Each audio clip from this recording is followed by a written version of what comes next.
I'm home. Back here, sweetie. How was it? Worst weather I've ever seen. You should put some coffee on. It'll warm you up.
Coffee's on. Great, thanks. I'll need it if I'm gonna finish this by tomorrow.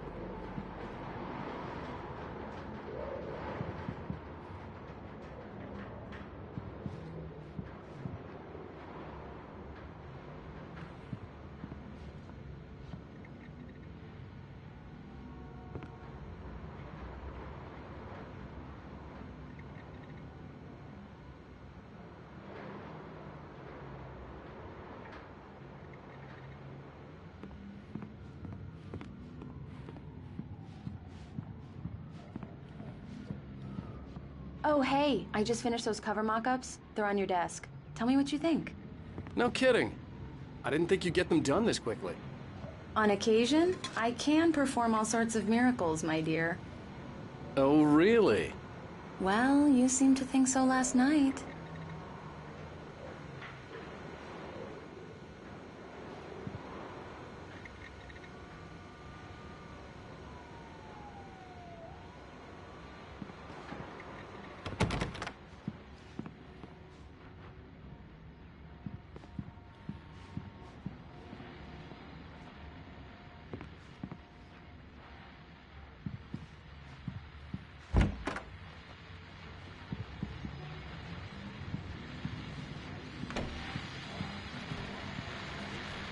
The continuing freezing rain and heavy snowfall have necessitated a winter storm warning in the entire tri-state area.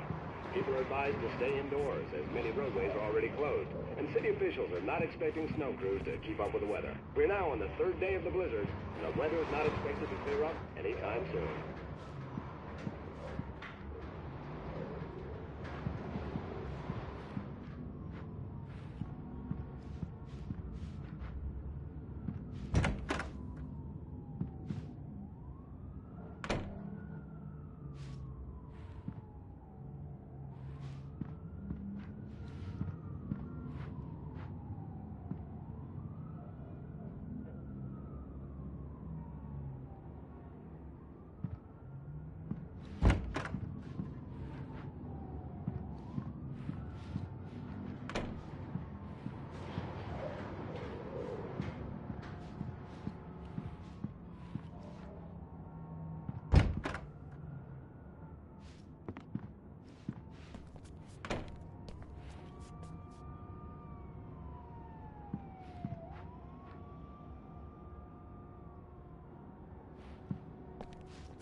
These look really good. Oh, sure, until Barry gets his hands on them. Which, by the way, will happen over my dead body. The last time was the last time. Oh, and speaking of Barry, he called. Alan! Alan, please check the fuse box. I'm right here. I'm on it, honey. Please hurry!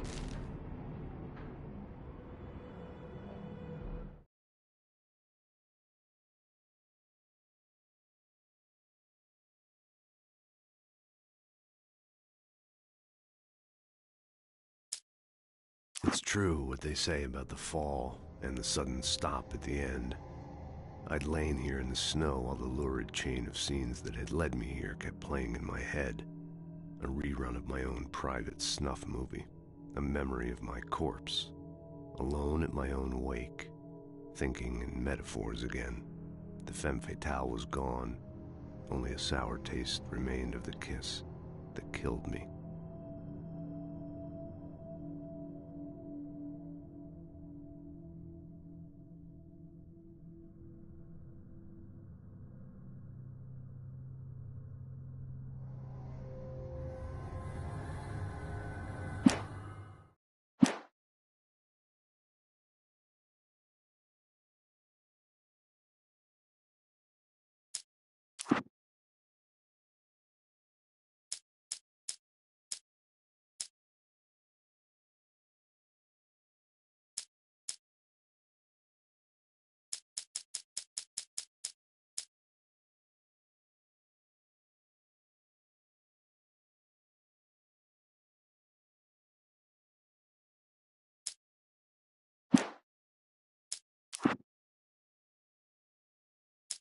This was a late goodbye.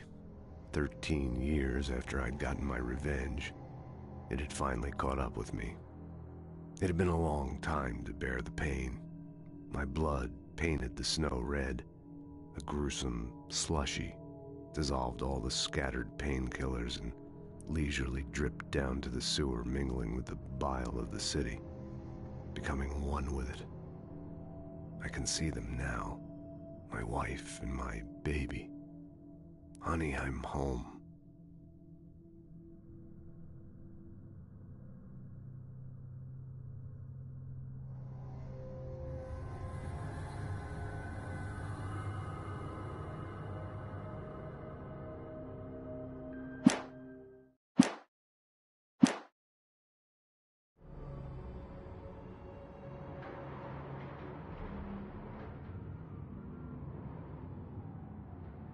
I really don't like this, Alan. Please hurry.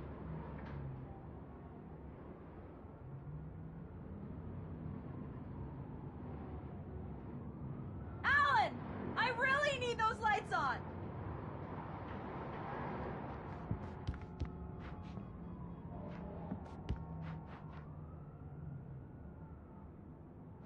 Alan, please! Check the Honey, fuse it's a power outage. I've got the flashlight. Okay.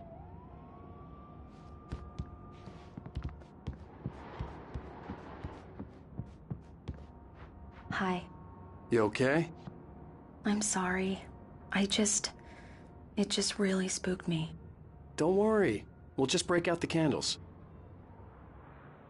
I know it's stupid, but it's just... Especially when I'm not prepared for it, you know? It gets to me. I love you. Tell me a story, writer. Okay. I used to have these nightmares when I was a kid. The dark really spooked me, too. When it got really bad, my mom gave me this old light switch. She called it the clicker. The clicker, huh? Yeah. If I ever got scared of the dark, I could just flip the switch and a magic light would scare the monsters away. Oh, sure. Here it is. Alan. Maybe it'll help you, too. Yeah, nice story, writer boy. You made that up right now, didn't you? No. Seriously. I love you, even if you are a liar. Thanks for this.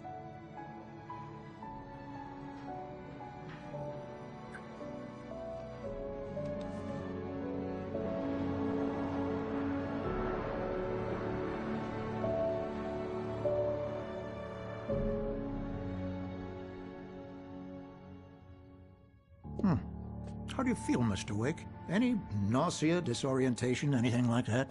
Mr. Wake, how are you feeling? I'm okay. My head's fine. I had to lie about my headache and memory loss. He'd send me to a hospital for tests. I couldn't leave without Alice. Very well. I don't think you have a concussion, but you've obviously been through quite a shock. You should take it easy for a couple of days. Thanks. Well then, Mr. Wake, we're done here. If the pain gets any worse or you experience any other symptoms, you should come see me.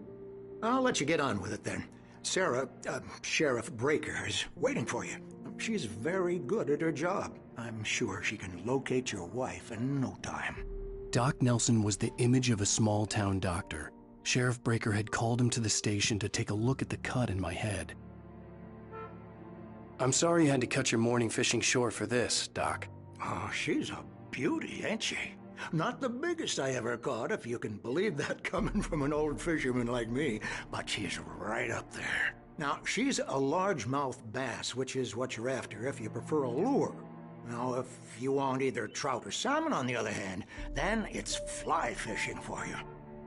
You a fishing man, Mr. Wake? Oh, doesn't really matter, I suppose. But it can be very relaxing out there. You can't get me off the water this time of year. Closest thing to heaven. I'll take your word for it, Doc.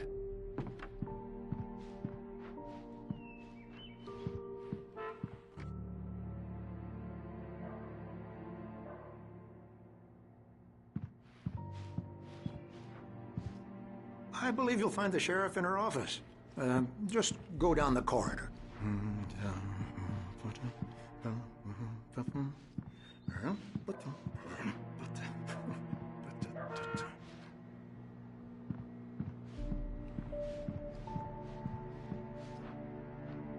You're good to go, Mr. Wake.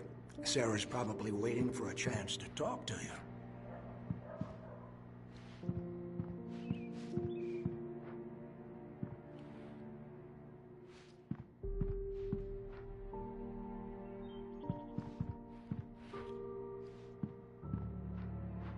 The sheriff wanted to see you in her office.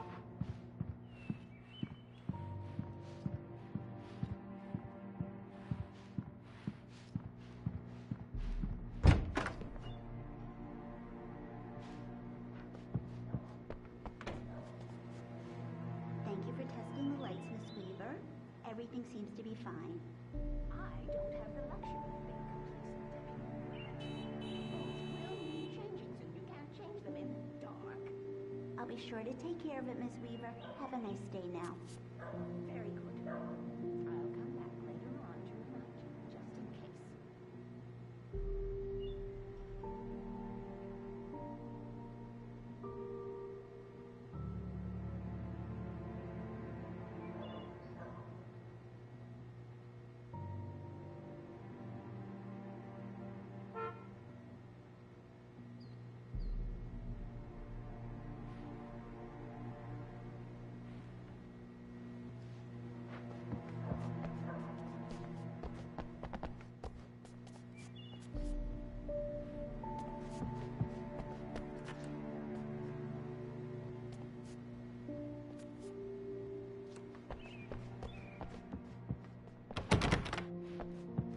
Mr. Wake, the sheriff is waiting for you in her office down the corridor.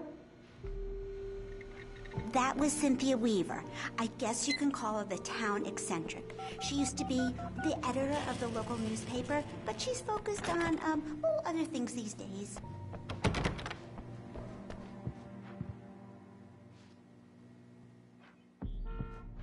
Yeah, it's Mulligan here. I'm at Stucky's gas station with Thornton. There's no sign of him. Over. Wait. Yeah, this is Thornton. Look, we've located the brake float. It's here. That's some good news, right? Stucky was supposed to be driving it at the rehearsals today. Over. Oh, give me that. Mulligan here. Looks like someone really thrashed the garage. Over. Okay, roger that, guys. Keep looking for Stucky. Jane's out.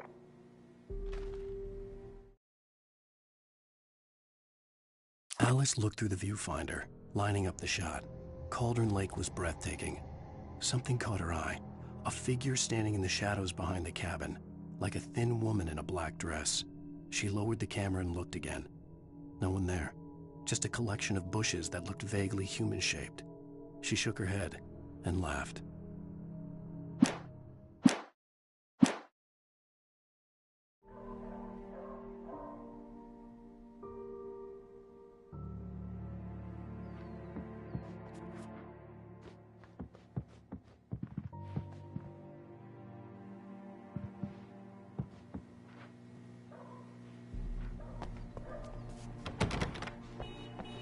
The sheriff wants to see you in her office, Mr. Wake. Alice was missing. I needed help to find her. I wasn't ready to leave.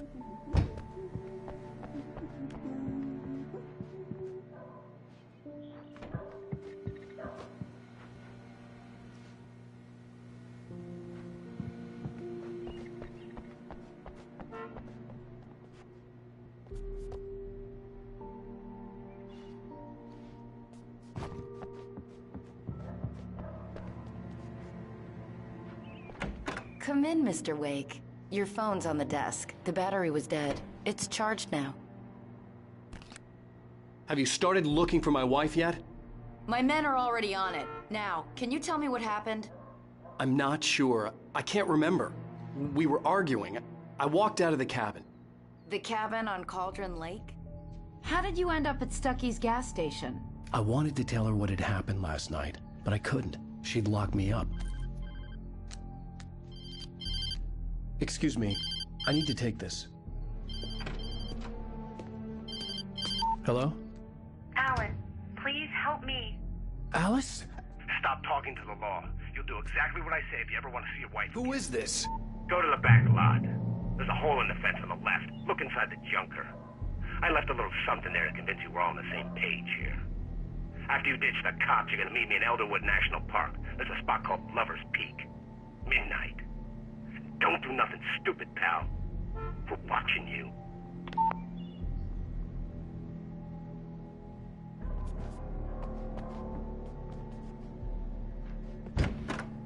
I need some fresh air. Can I go out? In the back, maybe? Of course, Mr. Wake. I understand. You can get there through the cells. Deputy Grant can show you the way. I'm sorry. All of this, it's just a lot to take in. Take your time, Mr. Wake. I understand. Can I ask you what the call was about, Mr. Wake? It's personal. Well, we are looking for your wife, and I'm going to need your cooperation if I'm going to help you. I need a moment, after I get some fresh air. Okay. You can find me here. We'll talk when you feel up to it.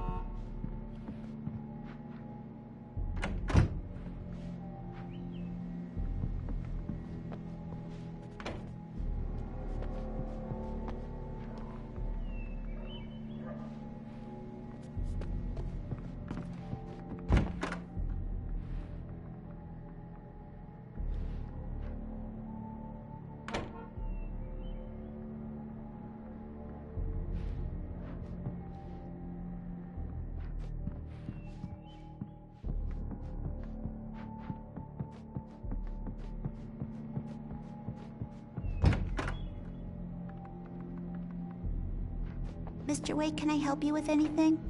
I need to get some air. The sheriff said I could go out back. Of course, Mr. Wake. You can get there through the cell corridor. Just don't mind Walter in there. He's one of our regulars. I thought he'd quit drinking for good. Oh, no such luck. He went on a bender and beat Danny pretty badly. He started shouting like that the moment he woke up. The deputies, they don't understand.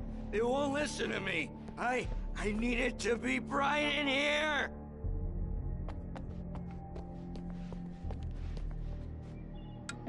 Thank you, man, thank you. Hey, you're all right. You're a good guy. Don't let anybody tell you different. You know, I shouldn't even be in here.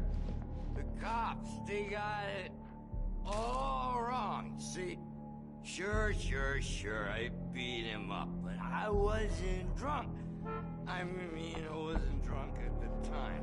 I only got drunk afterward.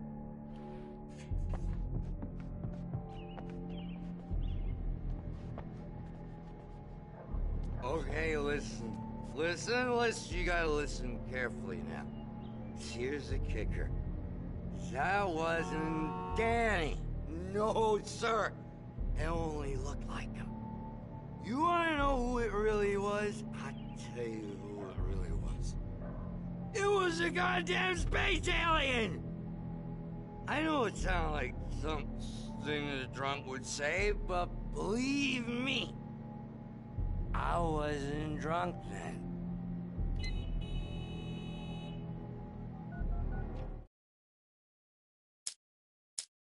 In spite of its human mask, to describe the dark presence as intelligent would have implied human qualities on something decidedly inhuman. Nonetheless, it found the one spot in the diner that was dark enough.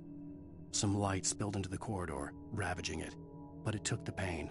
Horrible as it was, the writer would soon fix that. He would be coming to the one place where it still had power.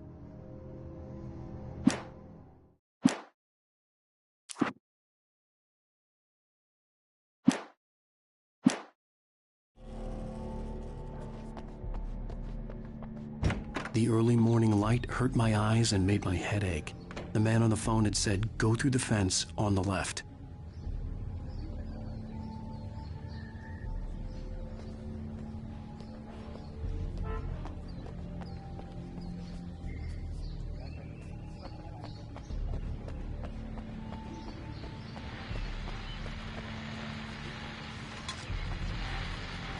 The caller had told me to find a hole in the fence behind the police station. There was something for me in an abandoned car. Just one more item before I go. It's been a busy night for the sheriff's department. We've had a few broken windows, even a report of shots fired on Main Street.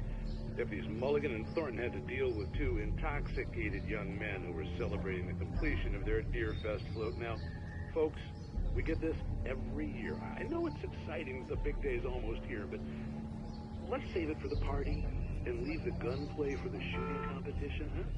There's no point in getting all worked up yet.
The kidnapper fired his gun one last time, and the shadow vanished into the darkness it had come from. See? Nothing to it, Wake. The thought of Alice in his hands was revolting. We stood on the wooden platform of Lover's Peak, the waterfall on the mountain behind us, the lights of the radio mast blinking red in the heights above. I fought with the urge to take a swing, forced myself to speak. Let's cut the act now. Where's my wife?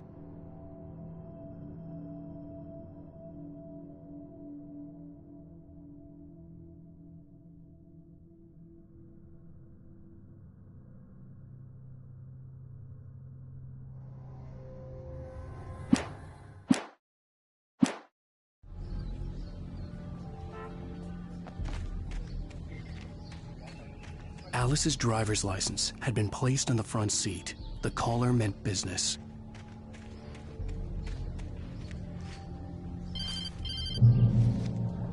Barry? Ow! Ow! Thank God! Where the hell have you been? I've been trying to reach you for a week, you and Alice. I've been worried sick. I flew out yesterday. I'm here in Bright Falls. Barry, listen to me. I'm at the sheriff's station. Come and get me. I can't talk now. Ow! What the hell is was going... I had to get the sheriff to let me go.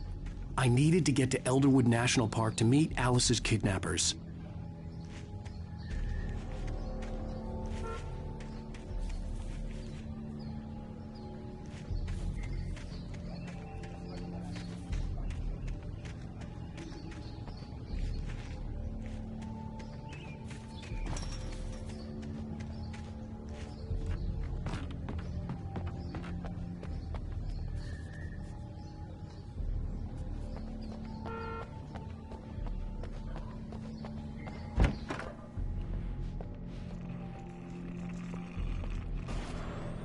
A writer is a light that reveals the world of his story from darkness, shapes it from nothingness.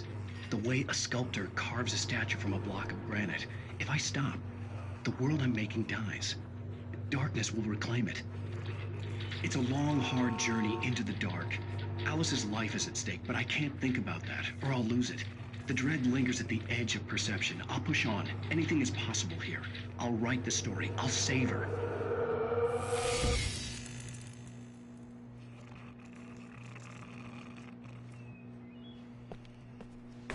Marvelous, Sarah.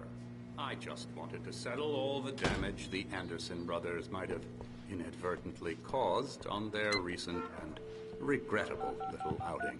They are not accountable for their... Are you feeling any better, Mr. Wake? I'd like to leave. Am I free to go? Well, we still need to talk about... Am I under arrest?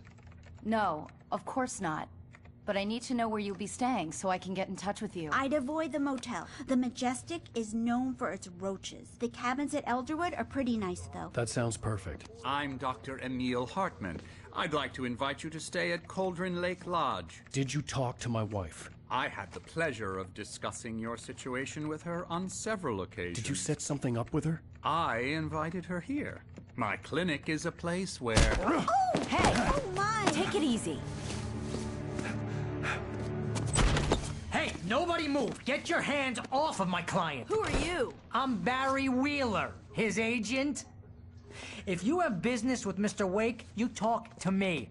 You yokels won't know what hit you once I sick my lawyers on your asses. No harm done, Sarah. I'm all right. I don't want to press charges. Mr. Wake, my offer still stands. Get me out of here. What the hell was that about, Al? We don't need a replay of that thing with the paparazzi. I thought they were gonna lock you up. I had to talk to someone. I told Barry everything. He thought I was certifiable, but when he heard about the manuscript, I had him.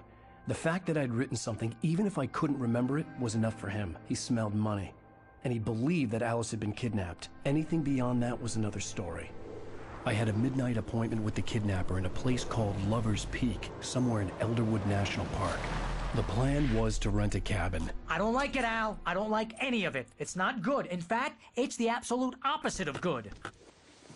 Mr. Wake! Barry, you found him. Hi, Rose. Oh, wow. I was just thinking about you, too. Great. I was just bringing Rusty some coffee. He's on the balcony, looking after Max. Poor thing. I really need to go. Great to see you again, Mr. Wake. Later! Who's Max?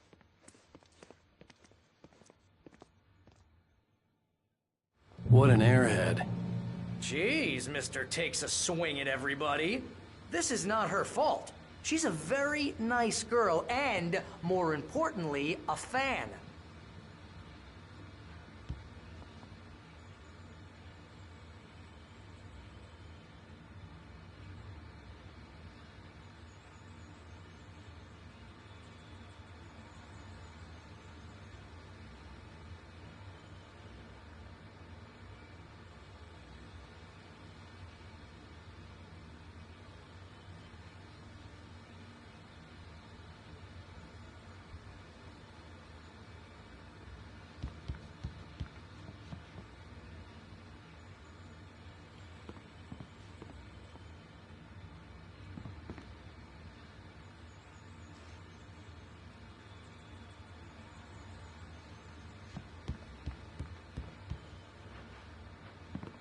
Seriously, Al, what you were saying in the car, just listen to yourself.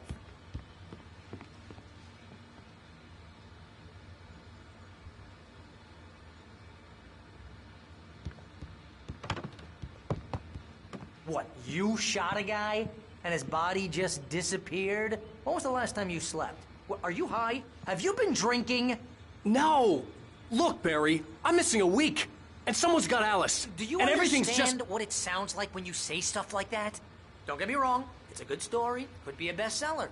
But when you start confusing fiction with reality, you're buying yourself a ticket to the funny farm. All right, wait here.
Easy there, boy.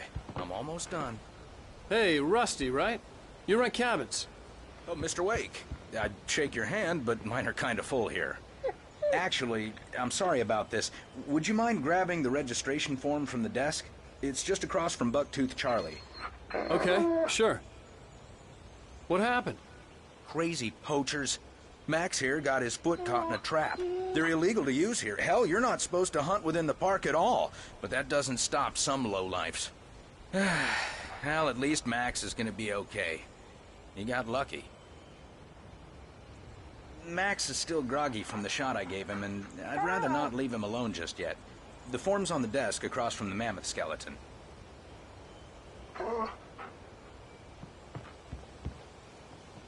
Okay, boy. We're almost done here. Seriously, Al, you can't just go and meet a kidnapper. Those situations always end up in disaster. You gotta talk to the cops. She's my wife, and it's my call. Can we talk about this later? No. This whole thing... Listen, you hit your head. I mean, geez, Al, come on. You gotta understand how crazy all this sounds. If you're trying to pull a joke on me, freak me out, it's working. Ha ha, let's have a laugh on Barry.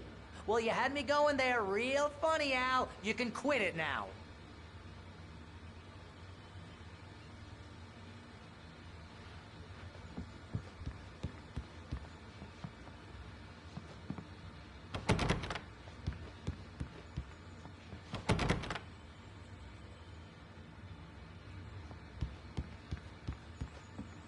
I'd come here to rent a cabin, where I could wait till midnight.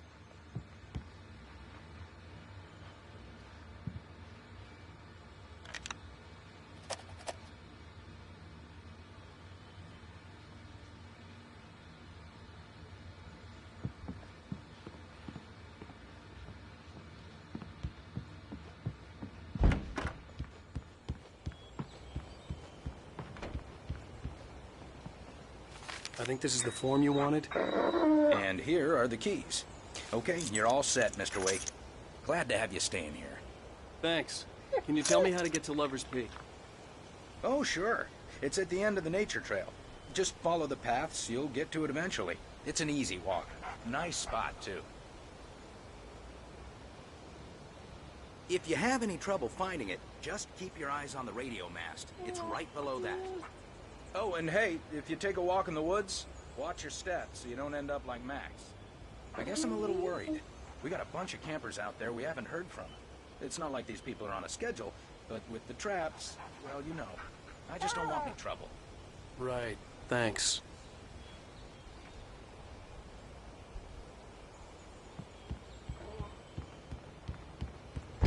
Look, Al, you're asking me to believe that you shot a dude who went poof into thin air, a guy who was bulletproof until you pointed a flashlight at him.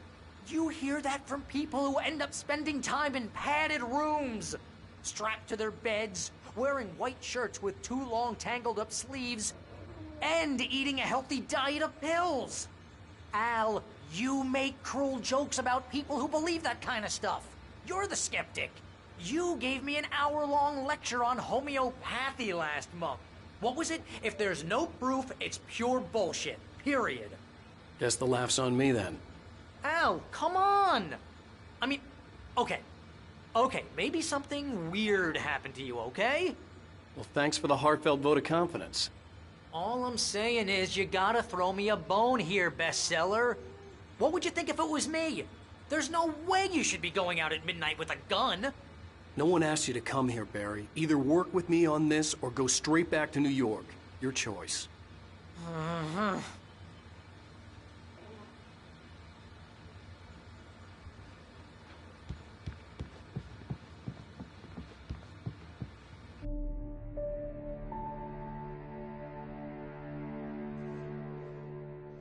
That's just crazy talk, Al. Al? Al? We should go to the sheriff or call the FBI. Damn it, Barry, they'll kill her! This is not a goddamn debate, Barry. I'm going to Lover's Peak. He said to come alone. Okay then. I understand. But you're my best friend and I'm worried that you're not right in the head. Tell me what to do to help and I'll do it. You stay here, and if I'm not back by morning, call the cavalry.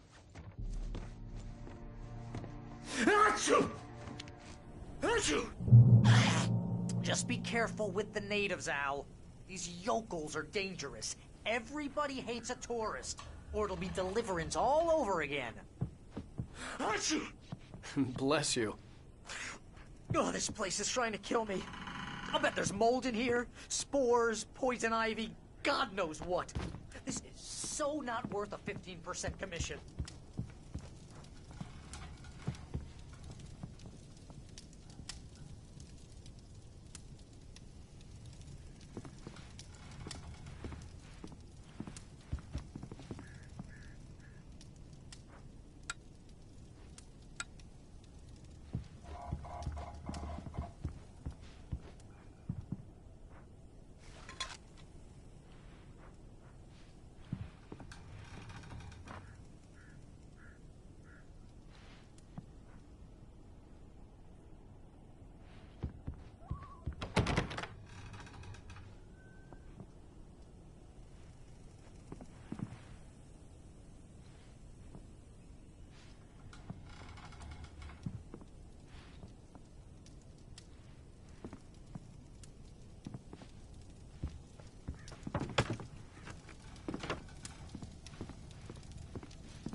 I knew I should have gone to the cops. This wasn't the smartest thing I'd ever done, but I was still angry with Barry for trying to talk me out of it. These people had called me right in the sheriff's station. The cops wouldn't scare them, and they had Alice.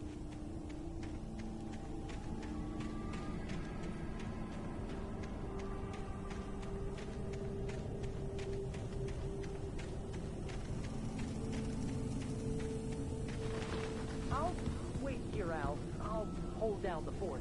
I'll be with you in spirit every step of the way, Al. Walk through the door now.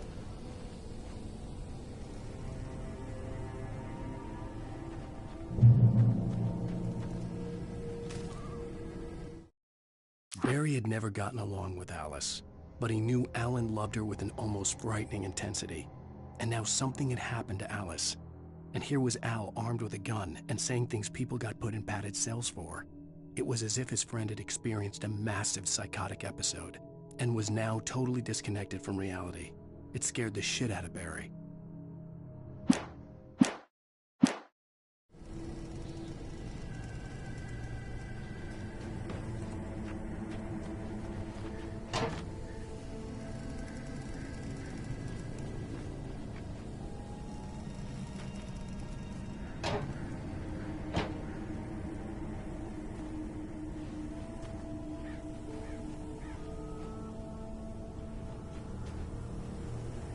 Barry had the keys to the car he rented. It wasn't a long walk to the visitor center, and it wouldn't be any use to me in the forest.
Welcome back to the show, folks. As promised, our very own Dr. Nelson has just parked his rear end in the studio. Doc, what's your Deerfest plan like?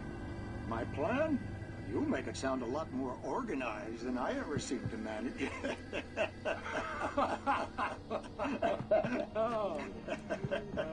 No plan, really. Just taking the atmosphere. I'm getting a little too rickety to do much more than that, you know. Oh, tell me about it. No sack race for us older gentlemen, huh? Yes, exactly, Bat. But I'm going to check out the parade, of course. And I'll be one of the pie contest judges, too. Well, that takes a different kind of constitution. Oh, yeah. It's my kind of exercise. Now, Doc, seriously, you're in pretty good shape, though. You're the outdoors type. I know for a fact you're an avid fisherman. That's right. Matter of fact, just caught a heck of a largemouth bass early this morning. But you're not taking part in the fishing contest? No, not this year. See, Pat, I'm just not that competitive anymore. Now I just like to take my time and enjoy the peace of it. It's no fun if I need to worry about what I'm catching, you know? Considering your track record, the participants are probably pretty happy you feel that way. Well, Pat, that's kind of you to say.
Crime and punishment. The cancer and cure of civilization. But some crimes are impossible to punish, especially in Night Springs. Tonight's episode, The Man in the Mirror.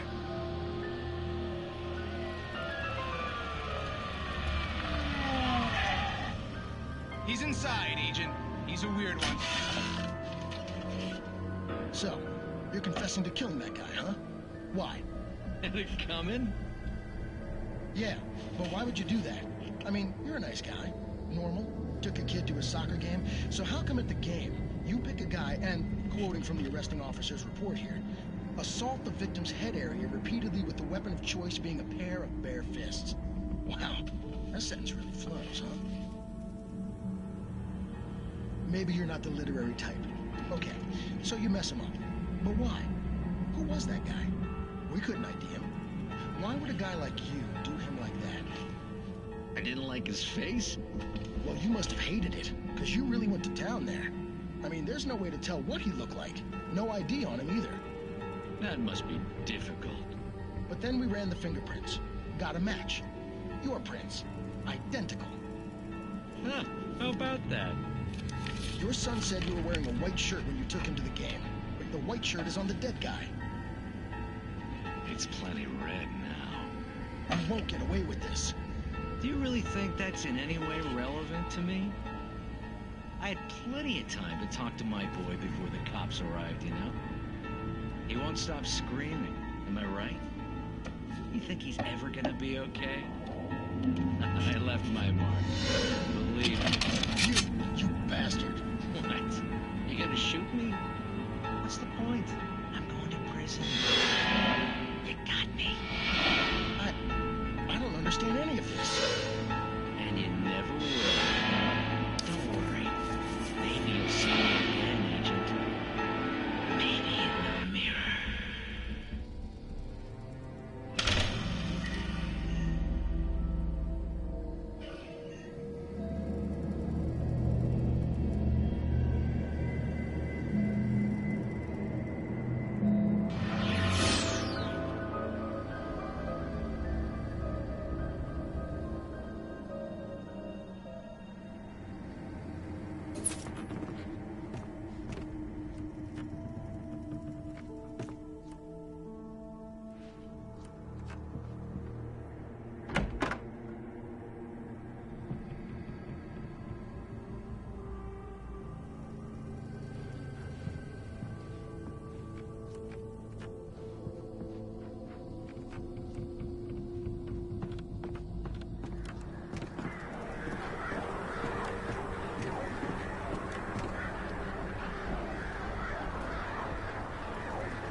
Rose knew that Rusty was in love with her, and she liked him too. She liked him a lot. He taught her to dance, and life had certainly taught her the value of a man who was gentle. He treated her well, made her smile, made her feel good. But Rusty wasn't the prince of her dreams, and that tended to underline the unbearable truth. She was no closer to that Hollywood magic than he was.